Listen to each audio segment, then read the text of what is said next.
And I ain't the shit still cover their nose. Getting loose and we going killing. I was born to roll.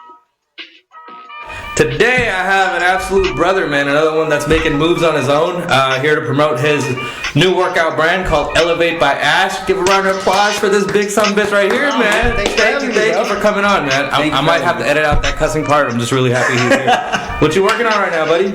Man, a lot of stuff. So right now with Elevate, as you mentioned, is basically right now a personal training I would say movement. Yeah. So right now I'm trying to have people to emphasize more on fitness, personal improvement, and right now we're offering personal training. So right now I'm the only personal trainer on there, but I'm trying to recruit more people such as nutritionists, having more personal trainers, right, so we can actually diversify different types of people we work with. So currently Elevate is more about implementing fitness into your life, good health habits that can help you elevate, your mental and your physical self. It's a clever name, man. Thanks, bro. How did you come up with that? Well, I was when I was working on creating something, I wanted to create a brand. I definitely didn't want to use my name because you could just go Ashwin, who, right? But I wanted to create a brand where people can be associated with, because with good branding, say if I say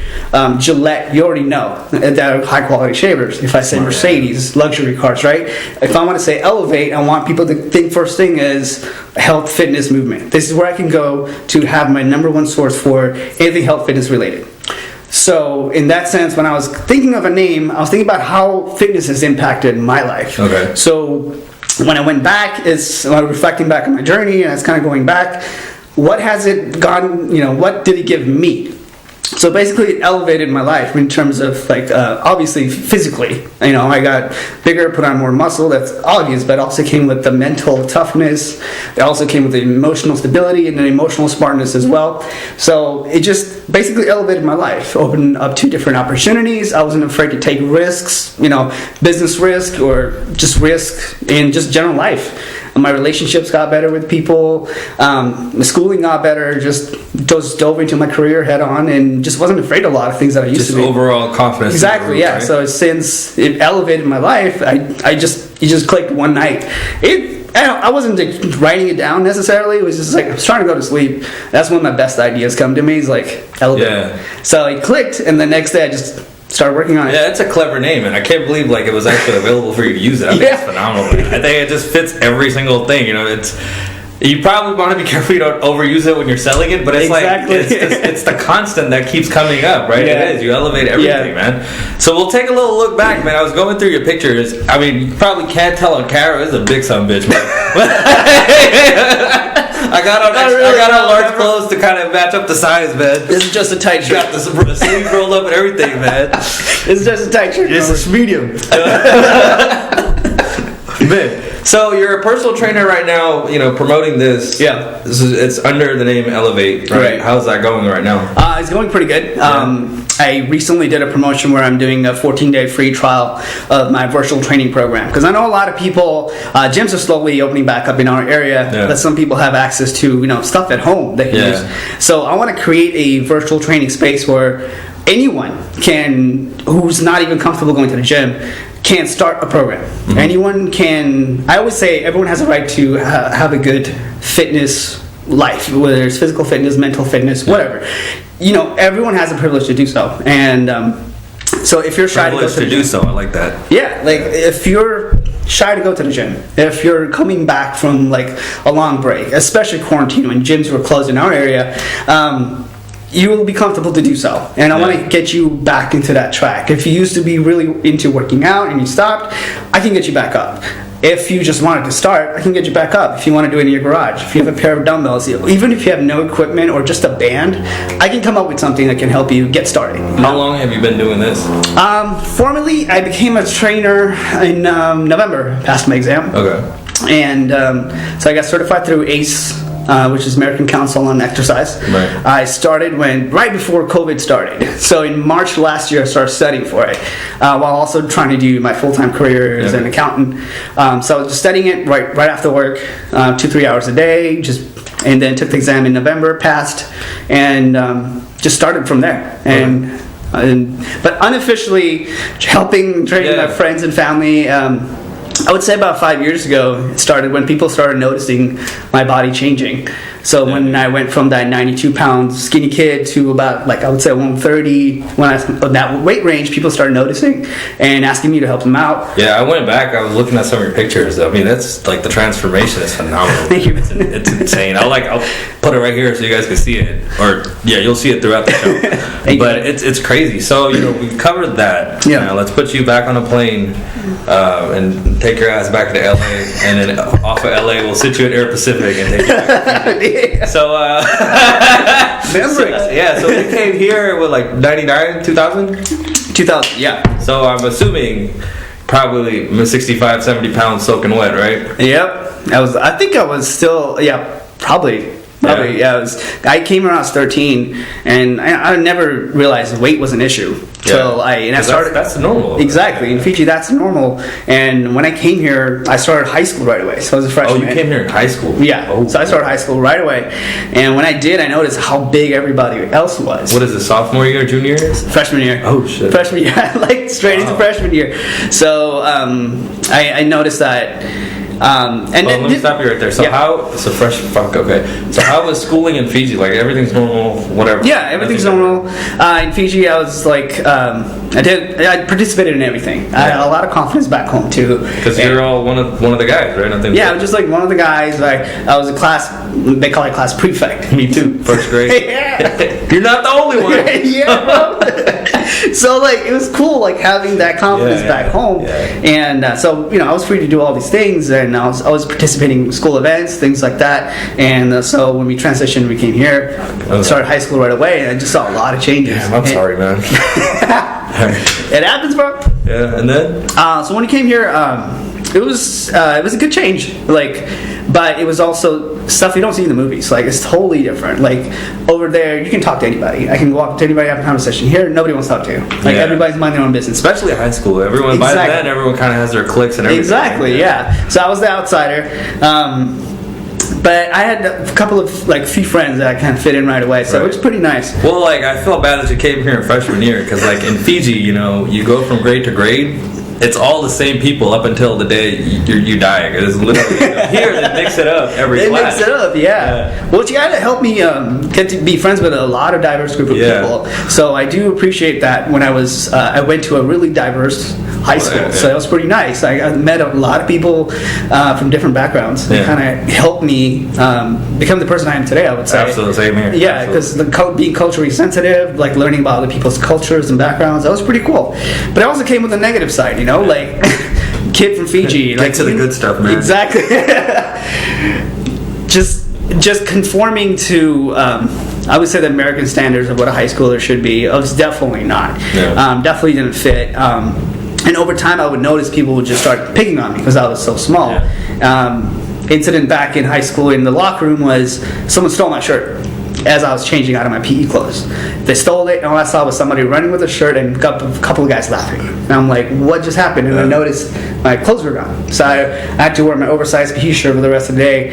And so my teacher was like, it's okay, it happens, it's just stupid people. Yeah. I didn't really get to me, and then a few weeks later, it was like, I'm taking out my shirt, and someone's like, oh my god, I can count his ribs, he's hella skinny. I can hear the loud whispers, they're right next to me. Yeah. So over time, those comments built up. Mm-hmm. It just, the more comments I heard, the more lower my confidence dropped, so to the point where, I would, even if it's summer, super hot, I'll be wearing about 3 layers. I read that in that article. I posted, it's a really nice article on bodybuilding.com about yours truly. It's a phenomenal piece. Everybody should read it. I'll put the link on the bottom. I read it the wearing oversized clothes, multiple layers. I used to do that too. Right? Yeah, that's Nice. insane. Yeah.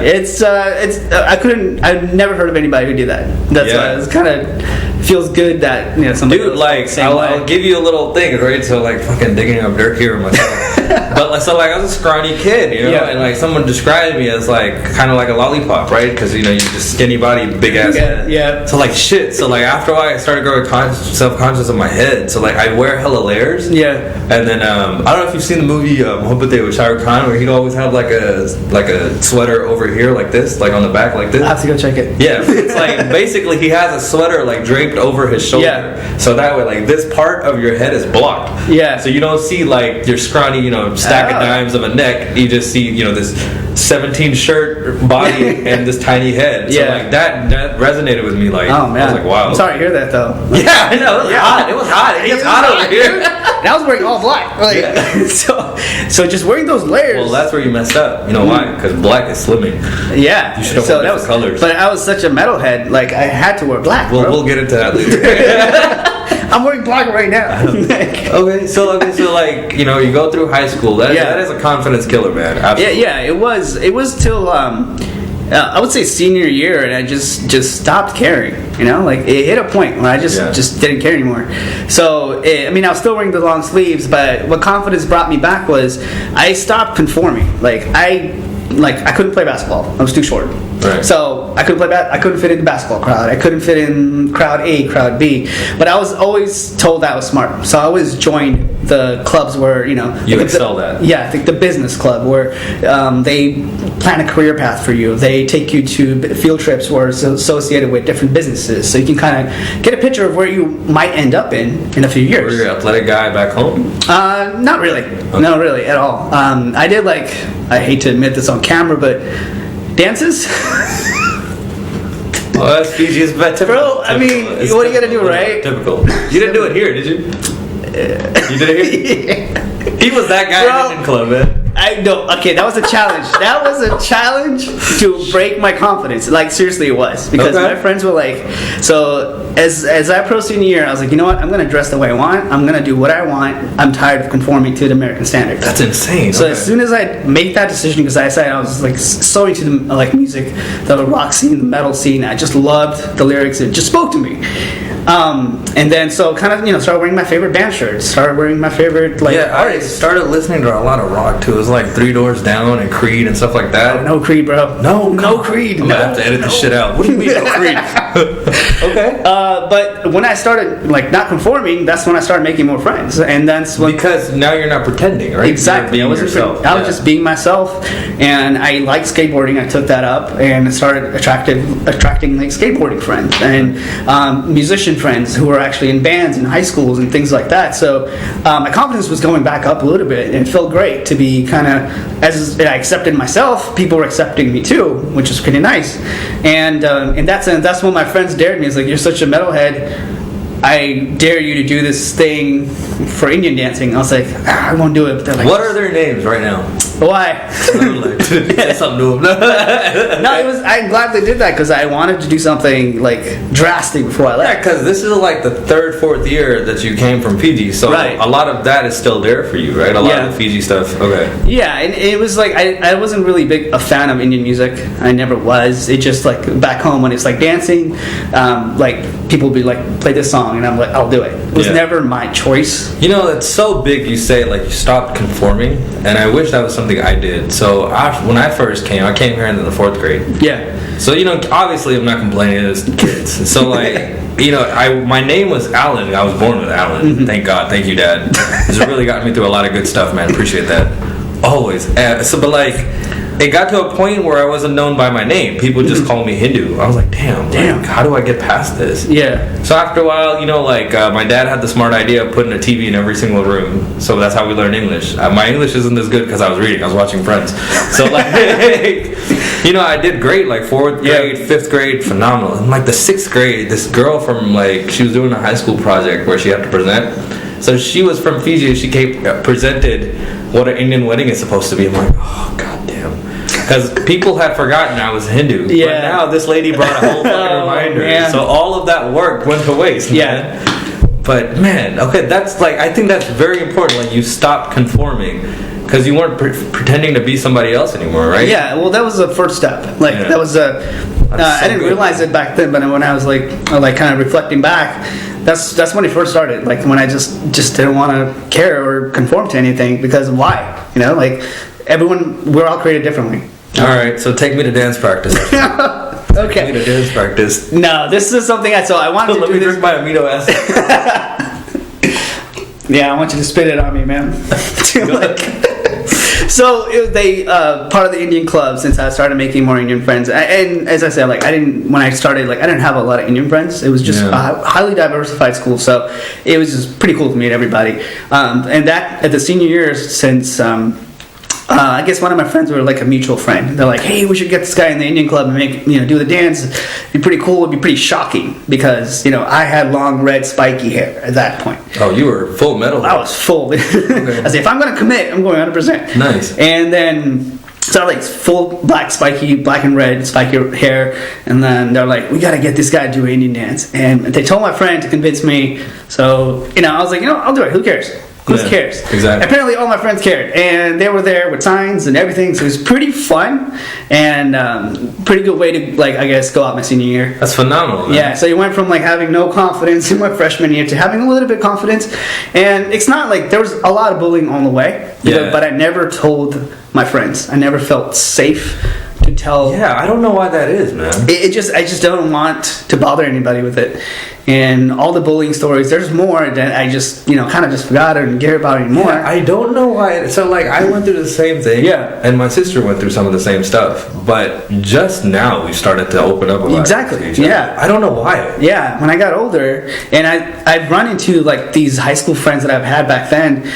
In the typical, American teenage movie, you'll see, the jock being the mean person, right? In my experience, all the people on the football team were super nice to me. Yeah. They were pretty accepting, pretty cool. It was just different people. Different groups of people. Yeah, there was no actual...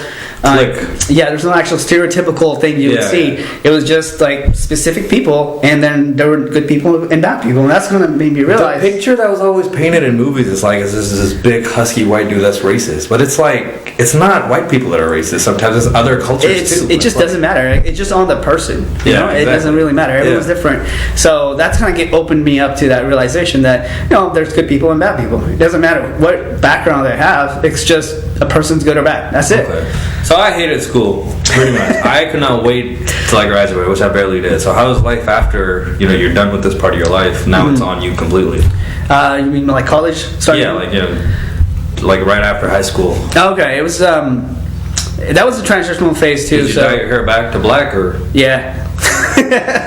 No, eventually I did. Kind of just grew out of that phase. But I was still really heavily into music.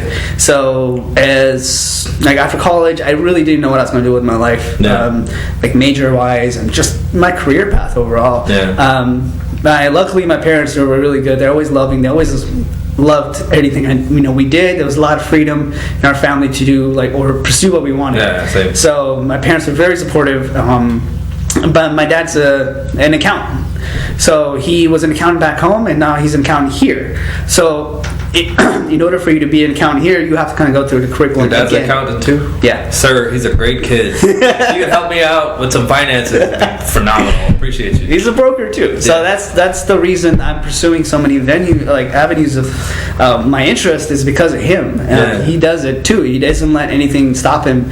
He had to relearn everything here. He had to get re-educated here. Hell yeah, man. Because the degrees back home are different. Yeah. Accounting rules are different and laws are different. So he had to do everything from scratch. He did that, no complaints. He got his master's, no complaints. And then he did loan officers. You got his master's here? Yeah. Wow, good for you, man. So he got that. He did. He's a broker right now. He does loan officer. He does a bunch of things, and he's still not stressed about it. He just deals it just what I like to do. You can imagine the bullshit he probably dealt with, right? Yeah, and I never got to hear any of it because that's how strong he is. He's just just another day. And he became a college professor here too. Yeah. So he did that on the side because he loves teaching. Yeah. All my friends go to him for like life advice or like what should I do in my career and things like that. So he's a really good college professor too. So he did that on the side too while doing accounting. Here? Yeah. Wow. Did all that stuff. He's still doing a few things here. So he's still doing accounting and then doing a broker and doing all that stuff. So, you know, like the standards are set pretty high. Oh, yeah. Damn. So calm down a little, Mr. Prasad. It's Mr. Kumar. Mr. Kumar? Yeah, so, when you work your way up there, then you'll transition into Kumar. Right now, you're Prasad. All right. It's a family tradition to have mixed names. Really? Yeah. So he's Kumar. I took after my grandpa. Okay. Like his dad. So Prasad. Prasads are better. So my kids will be Kumar. Oh, that skips a generation. Yeah. Okay. No kids yet, but yeah. Nah, they're overrated anyway. I'm just kidding. Okay, all right. So come back. Yeah. So after high school, now you got to figure out what you want to do. Right. So I was really, again, like some confidence there. So I really wasn't sure what I was doing. So I went to school. Like I was just doing junior college part time. I was working at a retail job. No direction in life, basically, and just that continued on for years. It was just more like living day by day. Right. I really had no control. I felt like it was just like go hang out with these friends this day or go to school this day. There was no plan. Yeah. There was no long-term plan. There was no motivation to do anything. And it just came to a point one time, I think in 2009, so it was like a few years I was doing junior college. I was like, maybe I should, it's time to do a full 4-year college. So I transferred to Sac State. So when I transferred, I knew I had to kind of amp up my studying because, financial, like federal loans and things like that, you have to be full time. Yeah. But I also wanted to be working so I can kind of support myself because last thing I want to do is burden my parents. Yeah. Exactly. Yep. So when I started doing that, it kind of brought more change to my life. I knew I had to challenge myself more, and I think end of 2008 or 2009, I believe, when I started Sac State, I was still pretty skinny. I was still 92 pounds. And I really was, I let go of the long sleeve shirt part. I was confident enough to kind of show my arms. That was a big deal for me too, man. Yeah. I don't even know exactly when it happened, but it just eventually I just stopped caring. Yeah. Again, I just didn't want to conform. And I just didn't care what people thought of me. But I was still getting more comments back. Really? Like, you're so skinny and you're in college. These were coming from people I thought were my friends at that time. Okay. So how were the family and the relatives where you get that? Families, as I said, my parents, my brother, I have one little brother, all supportive. It's just when I would hear comments from a friend of a family, they come to the house and they're like, oh my god, he's so skinny, what's wrong with him? And it's always that what's wrong with him. Did they give irked me. Advice go to the store, get this pill, eat more? Yeah. You got the same. Crazy. Stop doing that. Stop giving wrong information. It was not when I went back and I remember their advice, that doesn't even make sense. It doesn't, yeah. Give him vitamins. No. Go lift stuff, bro. Yeah. My junior college decided to go accounting because, my dad's an accountant too, so usually follow the path. Yeah. But I took my first class, beginner accounting, financial accounting, and I had a really good professor, and that's what kind of kicked off my interest. And good advice was, if you're not doing anything in life, be a business major, because everything in America is business. We're a capitalist country. Everything is business. Yeah. One day, I was working at a retail job too at the same time. I was just talking to my coworkers, I want to get bigger. I want to put on weight. So he just wrote me. How old are you around this time? 2009. I think it was 21. 21. Okay. Yeah, and I think because I still remember pictures, I was still pretty tiny. Yeah, those are pretty formative years. Yeah. And it just, that's when you will know your rest of your life to determine in those 20s. Absolutely. That's what I believe. And so a friend of mine, a coworker of mine, just wrote me a program down, a Monday, Wednesday, Friday, what we call a split. I was a split training. I saw the article. Yeah. It was just right now what I would consider a pull day, push day, and a leg day. So he kind of divided it up, just gave me sample training, but he just wrote down, he didn't tell me what to do. So I went to the gym. with no idea what to do. How was the experience first at the gym? It was crazy. Not even the first day, the first year or two. Like, it was intimidating because everyone's bigger than you. Yeah. Everyone knows what they're doing. Well, at that time, I thought everybody knew what they were doing. And it was just scary, like, not even going to that barbell section. Exactly, man. Yeah, I was like, I remember when I joined the gym right out of high school. I don't think I went to the farther back area. I was like by the treadmills and a couple machines. That's what I did. That's why I stuck around. Yeah. And because we had weight training in high school, and I couldn't even lift a barbell, and that was the minimum requirement for a guy. Yeah. So you were really skinny. Man. Yeah. I couldn't lift the barbell off the ground, so I couldn't do any deadlifts. I couldn't do any bench presses. So, and weird thing is, no one made fun of me for that. In my class, they were very supportive. They're like, "Hey, why don't you use the pipe, dude?" He's like, "Don't worry, it's just, like it'll get you to lift correctly." Yeah. And my PE teacher was always supportive of me. Like, he had me lead stretches and things like that. He's like, no one undermined me because like I was so skinny. And they're just like, "Hey, you know what? It's cool. Don't worry about it. It's just not your thing." So just moved on from there. But I realized those memories came back. Like, dude, I can't even lift a barbell. I shouldn't even be there. Yeah. So I started off with machines and started off slowly in dumbbells, slowly transitioned on that side. But still, I had no idea what I was doing. Yeah.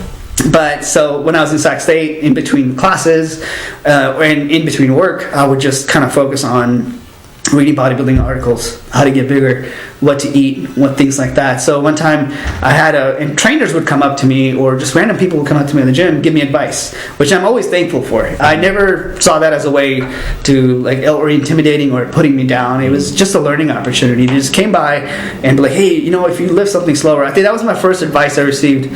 I was doing a pre-shirt bicep curl, and I was just like lifting just fast, and one of the personal trainers there was like, "Hey, I can show you something real quick. They can kind of help you, get your arms a little bigger." So he just took a 10-pound dumbbell, which is really weak. I couldn't even lift 10-pound dumbbells at the time, so he gave me like a 5. But he showed me with a 10-pound dumbbell just like how to lift slowly with control and how to actually challenge your muscles more. It's not just about one lift. It's not about one rep. It's just about what you do in that one rep and just slowing things down. And that kind of built like my knowledge from there. I was like, "Oh, there's more to lifting than just going to the gym and just picking up weights. There's more to it." If I could go back in time and tell myself this, it would be like, everyone started somewhere. Yeah. But I never had anybody, like none of my friends were working out at that time, like no one family member was going to the gym, so there's no one I can like reference to or I can ask questions. So it was just me mostly doing the research. And so after that guy told me about nutrition, like calorie counting, like you should eat high calories, work out 3 times a day. 3 times a day, 3 times a week, like full body training, just barbell training. So when I started researching that, I was like, "Oh wow, he's actually right. Like I should be counting my calories, how much I'm eating," and that is when. What is the significance of that? I don't understand that. For what, the strength training, like the barbell? Counting your calories. It's just because the rule is calories in and calories out in your body, like amount of energy you're consuming. Are you counting like good calories or just everything? Everything. So if it's like somebody's trying to lose weight right now, you're supposed to be like, you have a maintenance calorie level, which you calculate just to make sure your everyday activities, if you're just an active individual, or even if you have a sit-down desk job, what is your maintenance calories for you to just maintain your body throughout the day? And then we do calorie deficit. So if someone's trying to lose weight, we're going to try to go under and consume less calories than your maintenance calories. Okay. So my job was to get a caloric surplus. So, I have to go over. So I have to eat more. So my calculation came down to about 4,000 calories a day. Shit. And that was a lot compared to what I was eating, like a bag of chips. I mean, so you're 21, 22 at the time. Yeah. I'm assuming those calories coming back, home, whatever your mom's cooking, it's probably not the best calories to consume. I mean, it was good. It was good food. When I go to my parents' house, it's amazing. But back then, I mean, I'm sure you're not coming home to eat, the targaris and stuff. I was still good, but like at that time I was consuming that plus other things. So at that time it's not just anything you can get your hands on. Yeah, and that was a really bad thing. If I can go back and stop myself, because that is what we call now dirty bulking. Like I was consuming everything that was coming in my path, not like sodas or higher sugar stuff. I have just a dislike for sugar. So was that just over time with this, or just just as long as I can remember. Really? Yeah, like I would eat it here and there, but I just didn't like sugar. I'm more of a salt guy. Like I can pound a bag of chips. Like I can kill Doritos. Okay. But just it was just weird. I'm wired differently, and so I think that's why I didn't want to consume like sugary drinks. Or my problem was like I would just eat whatever came in front of me, and I would force myself. But I was so lethargic, I had no energy to do anything else. And I would go to the gym and work out, but I was getting bigger. So that's where it kind of went from the 92 to that 130 range. How long did it take for you to make that? It was about a good 2 years. Let's talk about that time frame real quick. Like, what is your motivation? What's keeping you going? It's a fun, like, not just being at the gym, but getting up to go to the gym. It was more of just getting bigger, and the confidence that came with it as was getting bigger. More people start to notice. Those negative comments were, "You're so skinny too. You look good. You look normal now." Like that's when I started looking normal. That was the average body shape I was getting into, and but I was also getting a little fat because it was all the dirty bulking. It was the dirty bulking and the heavy lifting, and then the constantly just eating whatever is in front of me. And that's when I realized, like, the more you get bigger, the more muscle you're trying to put on, you have to be really precise about what you're getting into. And that's what I noticed: the quality of the calories matter, not just the quantity. So the quality. So I had to step it up and start eating clean. So I have a lot of people who watch this, and a lot of people in my life that are really trying to get fit, right? Mm-hmm. Whether they're small, trying to get bigger, trying to get smaller. Like, what are some like advices that you would give? Maybe not as like elevate personal trainer, but as just like that 22 to 25-year-old. That one, it's just whether you're trying to get bigger or just healthier. Both. Like, what do you do to get yourself on the right path, going towards the goal you're trying to get to? I think first of all is having, I'm not trying to plug my brand here, but having a personal trainer, that really did help me, because I had one. I did a free trial, and they were working with me to do a stability mobility phase. That what we like to call it. But at that point, I didn't get it. What was happening? I was like, I'm trying to get bigger, dude. Like, why are you helping me balance myself on like a Bozu ball? That didn't make sense. Right. So when I went back to start studying personal training, I was like, okay, that makes sense, because at that point he noticed there's something wrong with my posture, maybe. So I have to go fix that first before I start learning how to like lift the barbell and things like that. So I would like have somebody as a personal trainer, or a friend that works out, somebody that you can refer to, that can help you get there. And that's the first step. It is kind of hard if you're somebody who's shy to go to the gym, like I was. But to me, it was just that voice in my head that things will get better. And as I was getting bigger, the confidence was getting better. So I was trying new things, and I was always researching. Any downtime, I was researching, reading articles, not just like bro science articles, because there's a lot of misinformation out there. But this is more like written by doctors, or written by somebody who did a physique competition naturally, no steroids involved, things like that. So it's also doing your research. Also, not buying things that offer quick solutions. That's one thing I say do not. Yeah, so because like I see the personal trainer aspect is like you have someone that's investing, that's trying to have you learn about your own body first, right? Like what you're capable of. Exactly. Okay. And that's one thing that's personal training that I put an emphasis on is personal.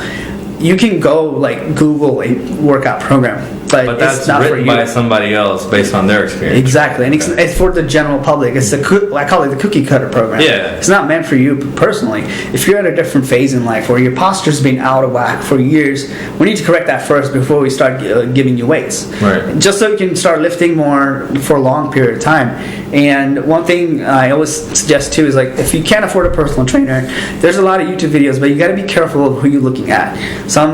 I would say influencers they just have naturally good bodies. They work out a little and they get ripped and they have six packs. Right. Should you follow them? That's up to you, because they will give you some like bad information. And I've had friends who would forward me a video or forward me a trainer like, what do you think about this? And it's always 90% of it has been, I don't trust them, because like there's a lot of and a lot of YouTubers are now kind of busting people out for being that kind of people. Like they're just doing it for likes, creating this different fancy workouts that you don't need. When I designed a workout program, it's based on what do you need to work on and what do you want to get to. So like my standard program is 12 weeks. So I'll design it based on like your assessment. How are you standing? Do I need to correct your shoulders? Do I need to correct your posture first? And we base it off that. And what do you like to do? You know, I don't want to create a program where I'm giving someone like barbell squats, like 20 reps or barbell squats, and you hate barbell squats. Like I want to get you to start off somewhere that you like, that gets you interested, you know, and finding that niche in somebody, like what they like, what they don't like, is a big part of being a personal trainer. That's really good. And that's took me about 5 years to like unofficially kind of learn from my friends and family as I train them, like what is your niche. Like I just love challenges. I like being challenged. If it could be like beating my old records, competing with a friend who can lift more than me, things like that. Or like if I train this way, I can run the Spartan race. I can get my shiny medal, things like that. So it just depends what your niche is. Like so. What are you training for? What is the end goal? Exactly. So there's a lot of factors. Okay. But if you just want to start out, and if you just want to start at home, it takes little as 20 minutes a day. Like you can just jump on your treadmill, start running. How important is diet? Like a good balanced diet? I never use the word diet when I talk to my clients. Okay. It's mostly, I mean, it is the official word, but it's just over the years in social media, it's always been used as something that's temporary. Like, oh, I'm going to go on this diet. It's going to last 12 weeks.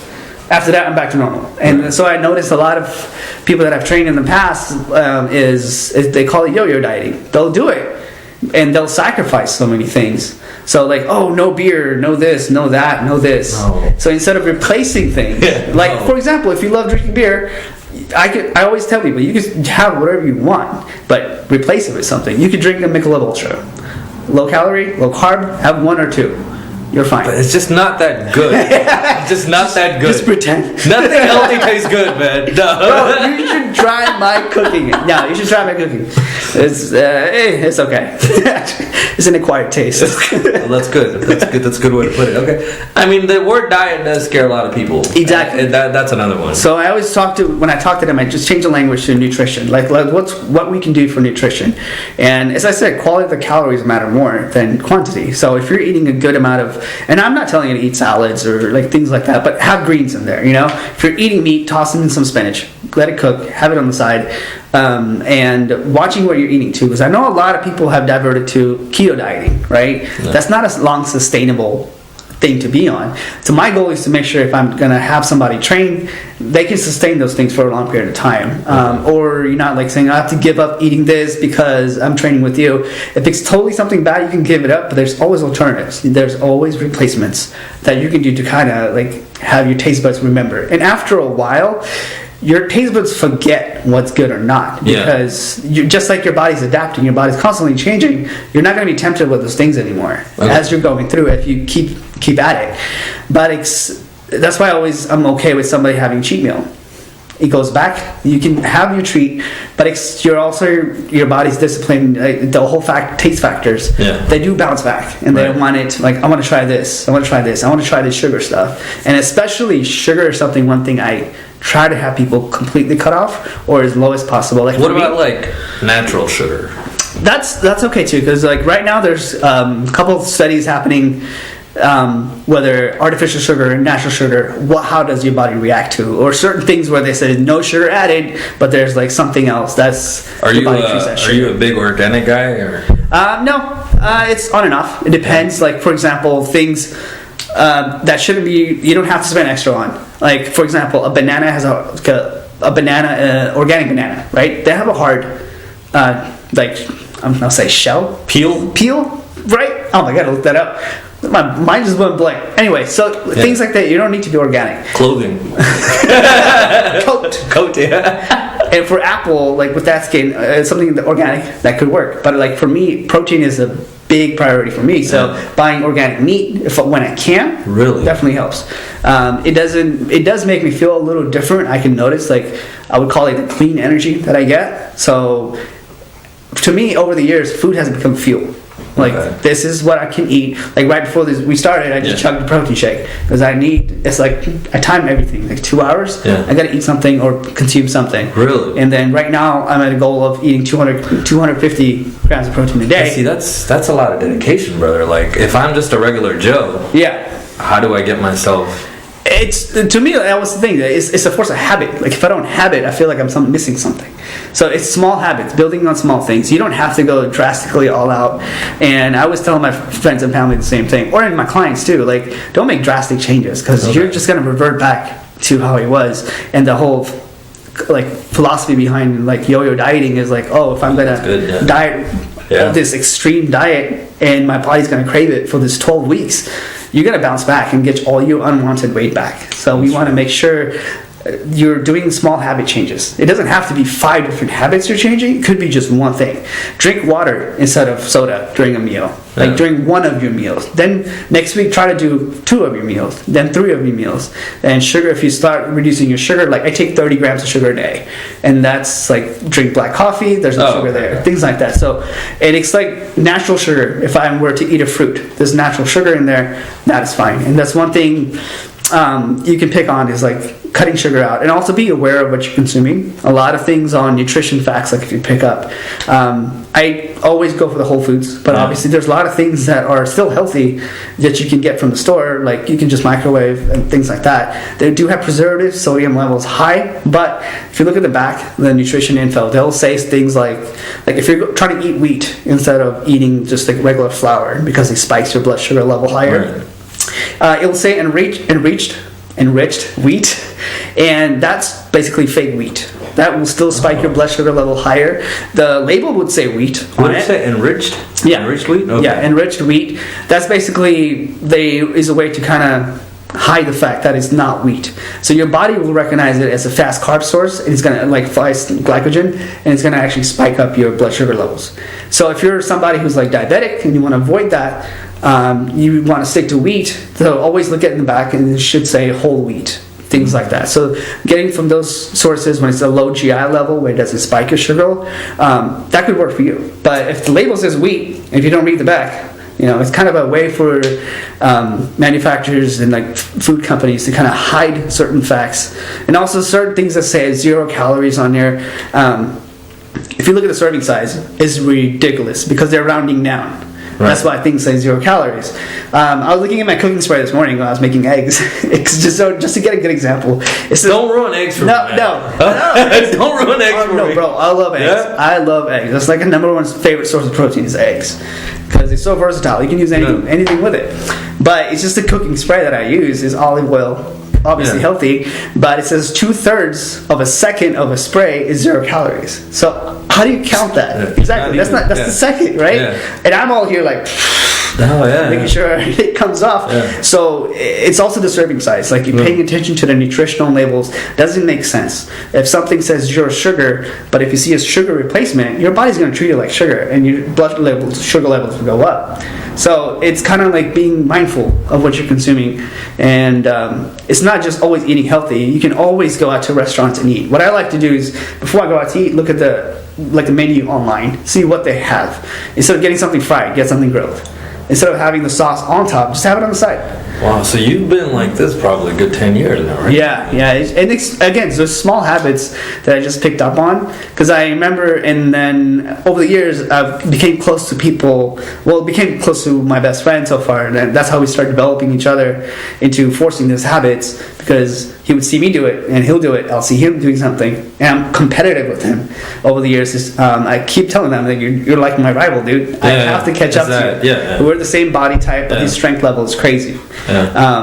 And so it's just being about mindful, just making just choices, and slowly you'll notice that body changing. You'll slowly notice your appetite changing too. Like I also do a habit training for some of my clients. Habit training? Yeah. So like example, if your bad habit is drinking sugar, and you're having soda every meal, or having beer every meal, something like that. So when you're slowly cutting it, but replacing it at the same time. So your body is slowly getting accustomed to not having something, but having something else instead. Okay. So that way your habits are changing slowly. So as we're training you to get bigger, smaller, shredded, whatever you want your goal is, or just to be overall healthy, we're also changing your habits. That way when I'm done with you in the program, because my main goal is to have somebody out there do this by themselves. They don't need me anymore. Right. Like that's the whole goal of a personal trainer should be, which I don't get anymore, because I see a lot of people trying to sell things and this, buy my program, blah blah blah. Yeah. my goal is to like long-term sustainability for the client. They can actually do this by themselves. They can make these choices by themselves. They can cut out a bad habit if they do have one as well. Like smoking is a big thing too. People who want to quit smoking, how do you get a client to do that? And that's a big challenge too. So you said long-term sustainability. So it's a 12-week program. It's not, you're not promising them that like you're going to start here, this is where you're going to be at the end of the 12 There's months. no promises, yeah. This is more of, I'm going to set you up for the rest of your life in this 12 weeks. Well, yeah, well, it's also what they offer. It's not just me. Okay. I can create the best program in the world, and if you're not going to give 100% to it, you're not going to get 100% of the results. Here's a weird one, right? Like you said about shredding, like, and getting bigger for like the certain season. Like, how do you decide? And what is the criteria of knowing, like, okay, this is a good weight for me? It's so for me, it's how I feel too. It's the energy level. Yeah, because I like to I'm more confident when I'm bigger. Like when I'm trying to do different things. Like when I was playing in a metal band. Like to get to that confidence level, I wanted to be big because I wanted to be big. Can we just go back to that for 2 seconds? Yeah. So like the red hair spikes and all that stuff. Yeah. I know you got bullied at school for being small. How amongst your relatives, like Negrico, like how was that? It was on and off. Like it was on and off. Like it was. Some people would just point it out. Like even like at school, like non-Indian people were like, "That was like a demon," like things like that. He's not Indian club material. Exactly. Just get out of guy. I would hear that in like parties, and then but then it was cool. Like some relatives were really cool about it. Like they love the creative aspect. No shit, it's not their son doing it. Shit. As I said, my parents were pretty cool. Like pushing the way we express. I express myself. And one time I was at Skip's Music. Yeah. I was just like the new album from Slipknot came up, and then I had this incredible drum part where there are 3 drummers in sync playing one drum beat. So I was just testing it out, and their kit and the manager came out from the back. Even though it's supposed to be a sound room, like a soundproof room, he came out. Was like told me to shut the f up. He's like, I'm trying to do work back here, and I just thought I couldn't say much because I was like, I thought it was a soundproof room, blah blah blah, and I was just like, man. And he told me one thing that really triggered me and kind of built my personality from there was, you'll never learn how to play drums again. That's what he said. He said, you will never learn how to play drums. You'll never be a drummer. And he said that, and he left. And he told me to get out of the owner of a music store? He was just one of the managers later on, I found out. So, I just went to my car, I just went back home, and that just built that fire inside me. It's like, I'm going to prove this guy wrong. I don't know who this guy is. But I'm like, I'm going to prove this guy wrong. So I picked up, I got drum lessons, from... there was a good promotion happening for a drum teacher that was pretty local at that time. He's really famous now in the drum community, and I still talk to him on social media, which is pretty cool. And he does come around. He does clinics, in drum clinics. I do meet him afterwards because I tell him you're the reason I started getting the drums, because he told me it's for everybody. It's not just because you're a metalhead, you like this. And he was the first one to tell me to diversify my music. Not just listen to one thing. So you did play. You were in the band. You played, I'm sure, in front of live audiences. Yeah. First show was in front of my parents. I was so amazed. Bro, that's a phenomenal tie-up into what you're doing, man. Because you know what you're doing when you promote yourself. You gotta have a bit of showmanship, a little bit, right? Yeah. So and that's when and as a drummer, you can't have much because you're always in the back trying to keep. But you're still, up there. Yeah. In front of everybody. Yeah, and then that's one thing. That's why from Fiji, those dances and things I would do in front of the stages. I'll bleep out all that crap. So being in front of an audience and being comfortable with being in front of an audience was it's always exciting. Yeah. And playing drums for my friends and family was the most alive I ever felt, and that feeling it's still in me now. When I train clients, I had the same feeling. I get when I was on stage. It's just when they say, hey, I had this issue before, but my body feels good now. I have more energy throughout the day. That feeling comes back to me. Damn, I made a difference in someone's life. And throughout college, I worked at it was mostly at a check cashing place. So I would call it the ghetto bank. It was just a lot of high pressure situations that I was always under, and I worked there by myself most of the time. Yeah. So I was always I got 3 death threats when I was there. 3 people, because they were just so frustrated. That tough skin, or I call it thick skin. I feel like I have, a lot of thick skin because of the, crap similar stuff I dealt with. Do you feel kind of the same? Like, you feel like all of that has kind of prepared you kind of deal with like the death threats and all that stuff? Or? Yeah, it was. Because any kid that's born here that's like part of this culture, if you haven't dealt with some of the stuff we've been through, you're gonna break. It's not easy. Yeah, and that's one thing I'm really thankful for. All my experiences, whether they're bad or good, because I learned something from everything. Yeah. And when I reflected back, trying to get ready for this podcast, I was just like, every moment was shaping me to be tougher and tougher and tougher. That's so amazing, bro. Like, I'm looking at you, I'm like, man, this guy is like me, bro. Like, bro, I don't know. But, good, yeah. I mean, because like I had this boss too, and I'll keep this short. I know this is about you, but like, she was very, very tough. Yeah. And everyone would kind of. One of the other guys on the team, who I'm still really good friends with, he told me, he was like, either you're gonna get along and learn, or you're gonna not get along, butt heads, and you're gonna be kind of left to the side. And I was like, well, I don't want to be left to the side. Yeah. And then I realized, I was like, this lady isn't telling me anything bad that's affecting me, my personal whatever. Like, it's not fucking me up, Because I've dealt with a lot of bullshit. This lady's just telling me, hey, fix this, fix that. And then at the end, I was with her for a year. It literally, shifted my whole career path. Yeah. I just listened and took I still message her to this day. Oh, wow, nice. It's like she's a mentor now, because I just paid attention to what the hell she had to say. Yeah. All that negative, I just turned it into a positive. There you go, man. I was watching Brock Lesnar's thing. He was like, how do we turn chicken shit into chicken salad? That's what I did, Check that out. But okay, so you're the skinny guy, your ribs, all that stuff, He's making me hungry now. Dancing. What song did you perform to, real quick? Dude, I have no idea. I'm not even gonna admit it if I remember. There's a VHS tape somewhere at your house. Oh, man. You did all that. You had your job at Aladdin Bail Bonds, I assume. You entered your accounting stuff. Mm-hmm. Let's walk us through to Elevate. We talked about how you came up with the name. Mm-hmm. We didn't talk about why. As I said, when I was trying to come up with a name for this, I wanted to have a brand where you can associate yourself to. So not the name, but why go into this field where you feel like. Oh, okay. So as I noticed, when I was going through finishing up college, I noticed when I started to what I am at right now, the physical change, the mental change, the me ready to tackle the world, start my major, and it was I wanted to dedicate a lot back to my parents. I wanted to give back a lot to my parents for bringing us here, all the sacrifices, and they're continuously working hard. And my little brother too, who's always kind of been the big brother, was always making the right choices, and I'm messing up. The red hair thing. Yeah, exactly. He was normal. Good for you. I'm just kidding. He was always a smarter one. So I was always around. I noticed that at that point I was always around tough, hardworking people, right? So it always made me feel like I should do more. So that was pushing me with physical, working out. Mentally, I was strong. So I was ready to graduate and just take on the world.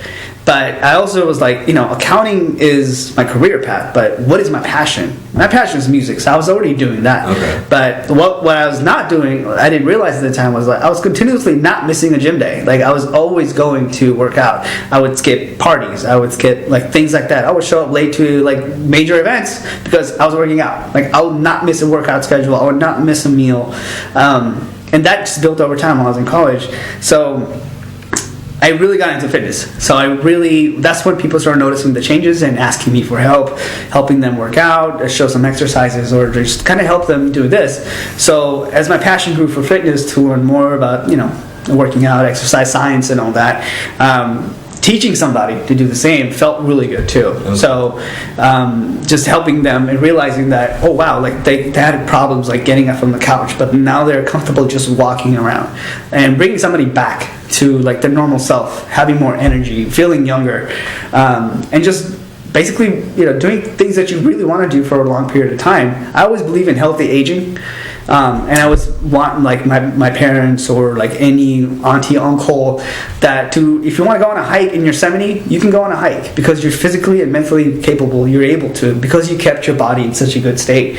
And that was my motivation, that I wanted to teach other people to feel what I feel, like how, and just go through what I went through, just to have a better life, and just to experience everything in life. Just because we work so much to save for retirement, and when we get to retirement, you can't do much because you're exactly like you're tired, you forget stuff. Yeah. So I want to be where I retire and people around me retire, and they're actually able to enjoy their life afterwards, and all their hard work, and that just takes little changes throughout the day, throughout your life, and just making small changes, even if you're not like physically working out at the gym, 20 minutes on the treadmill, eating correctly, changing things in your diet, nutrition, or small habit changes here and there that can really affect you. And you can hang out with your kids, your grandkids on time. You don't have to be restricted by your physical restrictions. If you want to go on a hike, go for it. If you want to go travel somewhere, you don't have to be confined to a wheelchair. You can actually walk, enjoy things. How were your folks as the first customers?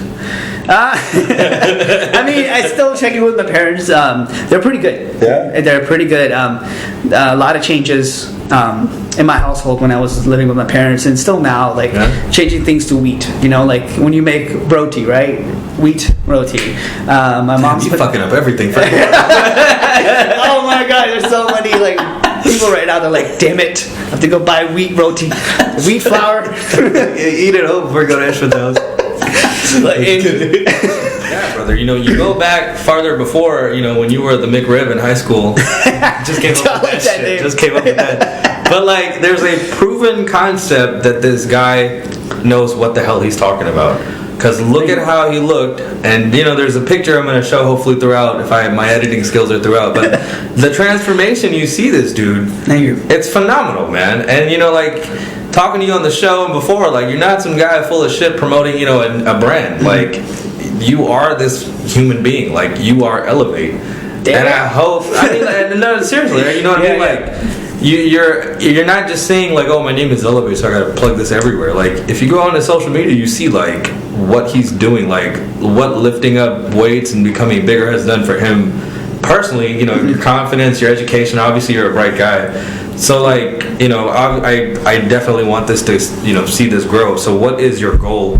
I'm not gonna say 3 to 5 years. It's March or April. We'll see. What is your goal till December? It's just to get more clients. Yeah. So it's not just about making money. It's more about spreading that word. And even if you're not a client, just following me through social media. I like to post things that would help you in your daily life. So if you are, as I said, habitual changes. Yeah. So what 5 tips I can give you to change habits that can help you change habits throughout the day, or something that can help you lift more. Sometimes it'd be personal training related. It'd be straight. This is my workout routine.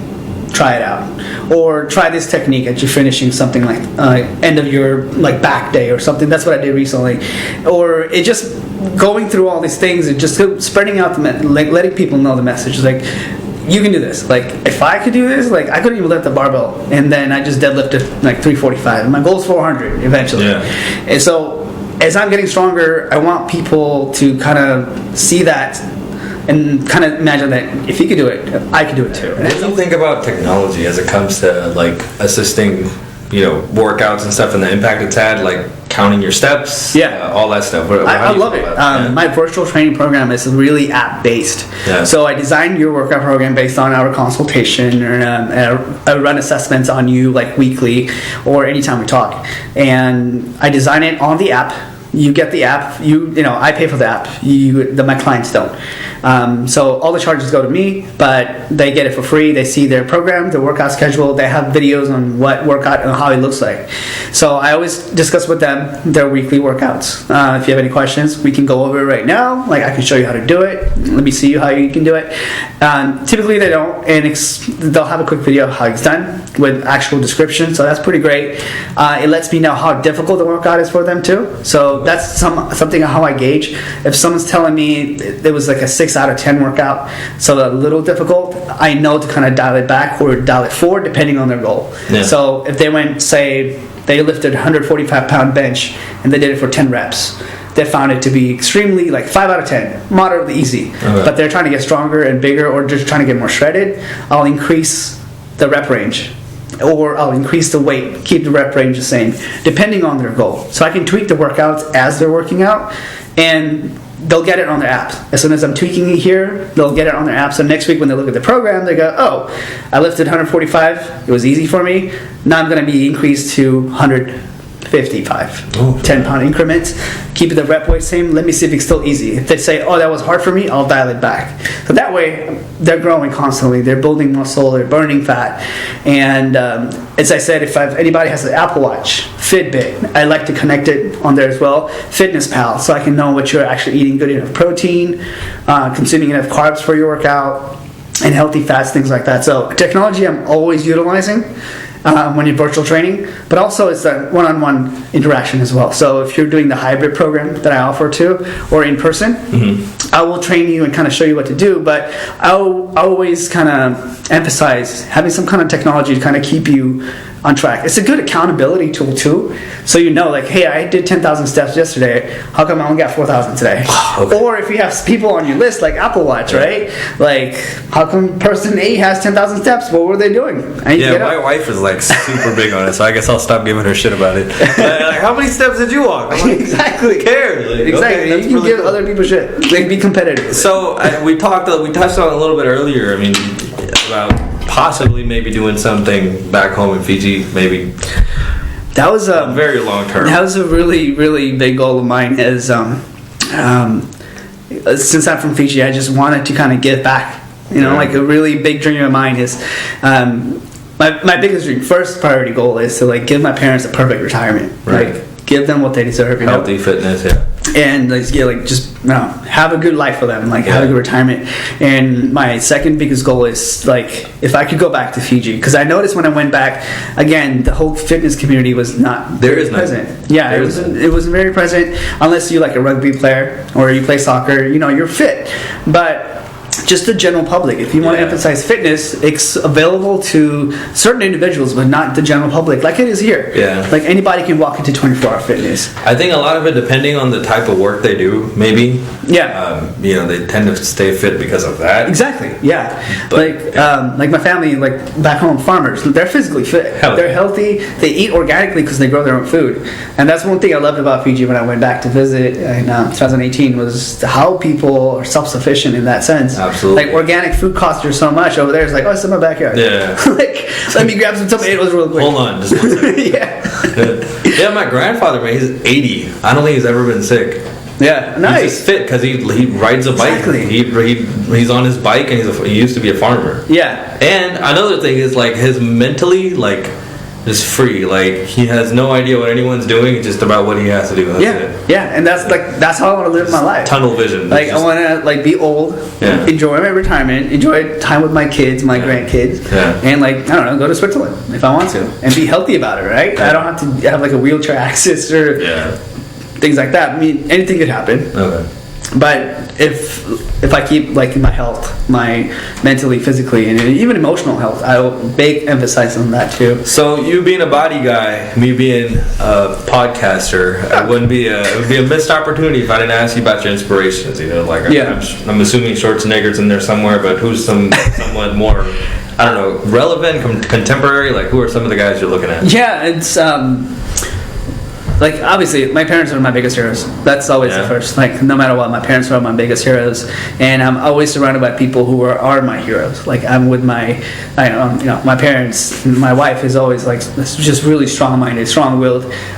There's no defeat in her, and like people see me as somebody who's strong and always positive. I'm not. I'm really like I'm admitting that on camera, but I'm not. I'm really negative when I wake up. Really? Really negative mindset. When I wake up? It's very negative. Are you one of those that wake up like, fuck? It's kind of like that. But it's just waking up and kind of resetting my mind. So I kind of get 1 minute to myself to kind of reset, be grateful for everything I have in my life, and then move forward. It's very cheesy. It's a very cheesy exercise, but it works. It works. Is that something you do daily? Yeah. Like really? Yeah. As soon as I get up from bed, I just like sit there for like 1 minute.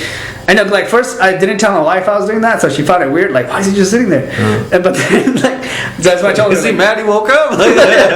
What's happening? It was it's just 1 minute, and just mentally going through my head, just being grateful for just having a roof on top of my head, having my health, having people around me, and having a career, having like physical fitness, and then just going from there. So I mean, It's been really cool listening to your story. I read the article on bodybuilding.com, and like the fact that you're on there and it's like someone from the chin up that looks like me. The rest, but like it's really cool, man. Like I wouldn't call myself inspired, but I'm damn sure motivated to like just not maybe hit the gym for me, but just like other aspects, man. Like I love the fact that like you're somewhat appreciative of the stuff that you heard when you came, to started going to school.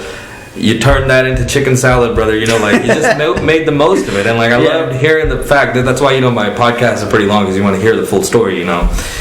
You started the band thing. You got in front of people, like you came out of your shell. You were like, what? This is me. This is who I am. Take me. And then you started building your little group of friends, tried out new things. You picked up a guitar, picked up a drum set. Screw that guy, by the way. He's hiring a nutritionist if you're in school for that, just in case that guitar crap didn't work out. But you're a motivated cat, brother, and man, like a boat full of freaking personality. I'll give you that much too, man. It's a lot of personality right here, man. Just sound bipolar. No. And I'm like super excited, super proud of what you're doing, man. I was watching some of your videos, your pictures from back in the day, and how you are today, man. Like this guy is not selling trash, I can tell you that much. Like this dude is legit. Like this cat is educated. He's proven like this is possible through himself. Like it is. I cannot wait to see some of the things you're doing with your clients and like what they say, and just everything you're doing, man. I'm obviously all about the Brown Brothers, doing something other than the 9 to 5, man. Right. So like everyone that's come along the way, do you have anything to say to the people?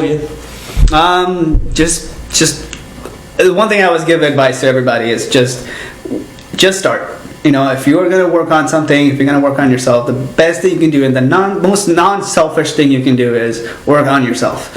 If you have loved ones around you that want to join you as well, that's great to get people started with fitness around you. But one thing I always say is like you have to get started today. Don't wait for a Monday. Don't wait for a New Year's resolution. If you really are serious about your health and the fact that your loved ones care and want you around, start today. And it doesn't have to be an expensive workout program. Just be aware of yourself. Just do your best. And a lot of people tell me that the best habit breaker is basically just being really brutally honest about yourself. Like if you are having a bad habit of eating too much sugar, you know that for yourself, so you know what you need to work on. You don't have to go research and ask other people what needs to be done. You know yourself better, and you can start working on yourself anytime you want. Not tomorrow, not Monday, not New Year's resolution. Today, like you can make changes today. Well, kudos to you for everything you've been doing. Thanks, man. Thank you for coming on the show, brother. And that's the show, man.